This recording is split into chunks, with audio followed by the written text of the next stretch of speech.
और गृह मंत्री ने बीएसएफ के डीजी से बातचीत की है। बड़ी खबर, गृह मंत्री ने बीएसएफ के डीजी से बातचीत की है। इस बारे में और कौन डिटेल में जानकारी देगा हमारे सहयोगी गृह मंत्री अमित शाह ने बीएसएफ के डीजी से बात की है। विशाल क्या जानकारी?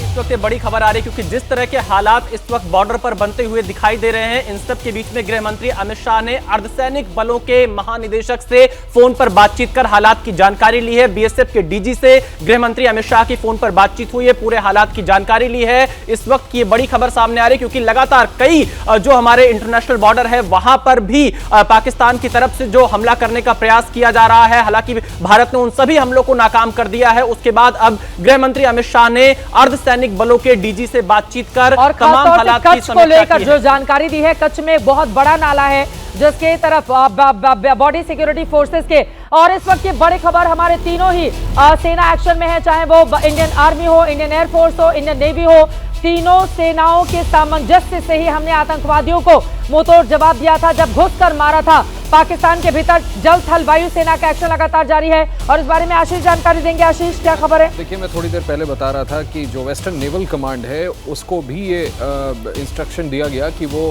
अपनी कार्रवाई शुरू करे, तभी ये खबर आई कि they will swing into action, जिसका जिक्र मैंने पहले किया था। मुझे लगता है कि इस पे थोड़ा ज्यादा प्रकाश नीरज बेहतर डाल पाएंगे। नीरज बताइए, नीरज हमारे साथ हैं क्या?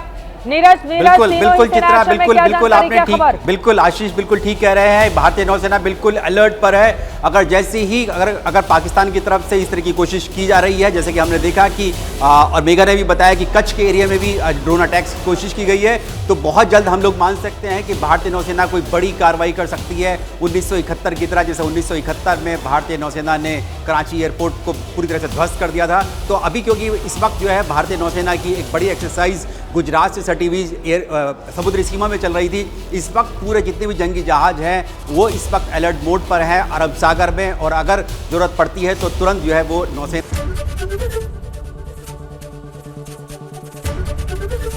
एबीपी गंगा, खबर आपकी, जुबान आपकी।